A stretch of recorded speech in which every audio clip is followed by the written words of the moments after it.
Ashama harka fuunee akkam jirtan dhaggeeffattootaa fi hordoftoota OJN Obarraa Global Network irraa oduu guyyaa har'aaf jenne isinitti himnaa. Oduu waliin an Imaamuddin Ibraahimii haga xumuraa qophii keenyaatti nurraan fagaatina.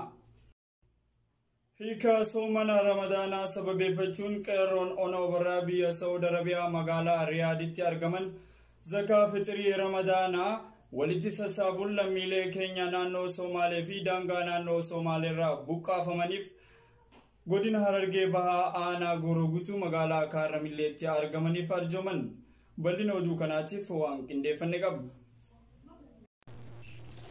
Jiraattoonni qeerroo Obarraa biyya Saudi Arabiyaa magaalaa Riyaaditti argaman maallaqa zakaa fitrii Ramadaanaa riyaala Saudii 9,449 gara birrii Itoophiyaatti yoo sharafamuu qarshii 4,488 walitti sassaabuun lammiilee keenya harka qalleeyyii fi kanneen shira mootummaa abbaa irreetiin barootan darban keessa haala suukanneessaan daangaa Somaalee fi naannoo Somaalee irraa buqqaafamanii godina Harargee Bahaa aanaa Gooroo Guutuu magaalaa Kaarramillee qubsiifamanii rakkoo fi gadadoo garagaraa dhandhamaa iskeeniif maallaqa gargaarsaaf oolu karaa koree qindeessitoota gargaarsa isaaniitiin lammiilee kunneen biraan gahuu dura bu'aa fi hoogganaan qeerroo ona Obarraa obbo Abdurrahmaan Mahammad Shukar Obarraa Global Networkitti himan.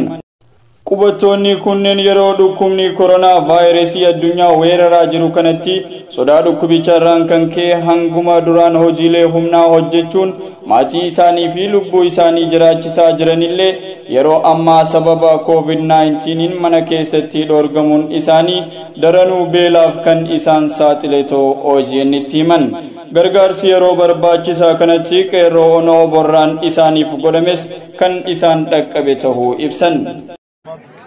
يا الله تنا مجالا خارج ملتي توتا كنتكم ويبقى توتا نانو سومالتي بقاليتنا جولين تنجتل أيرو أنا وبروالا مجالا رياض دكرتي سان أسئركن أمانة سان نوكي نوتي سان إنجيو داف أسترجمنا dabalataanis gama mootummaatiin gargaarsi tokkolleen kan isaaniif hin godhamin ta'u komii mootummaa biyya bulchaa jiru irraa qaban kaasan yeroo hamaa kana keessatti gargaarsi fitrii qeerroo ona Obarraa biyya Saudi Arabiyaa irraa isaan dhaqqabeef galateeffataniiru.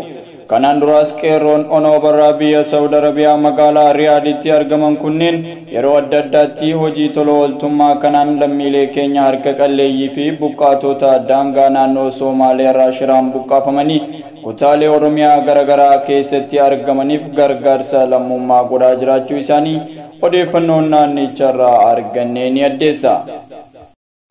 Manni marii ministeerota waltajjii isaa 83ffaa har'a gaggeessee murteewwan adda addaa dabarse.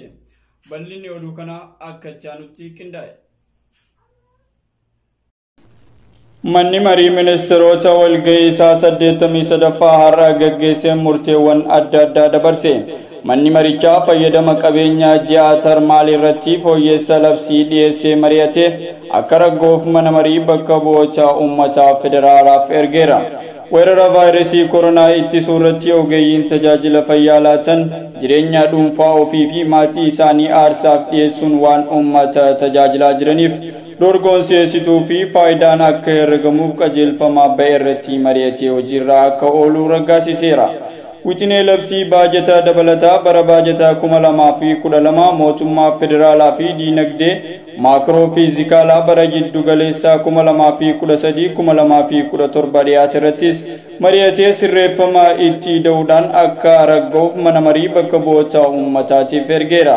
Dambii beenyaa lafaa lammiilee misoomaaf kaafamaniif kaffalamuu fi deebisanii dhaabuuf qophaa'e irratti mari'atee sirreeffama itti da'uudhaan gaazexaa Nagaariitiin maxxanfame akka hojiirra oolu murtee dabarseera.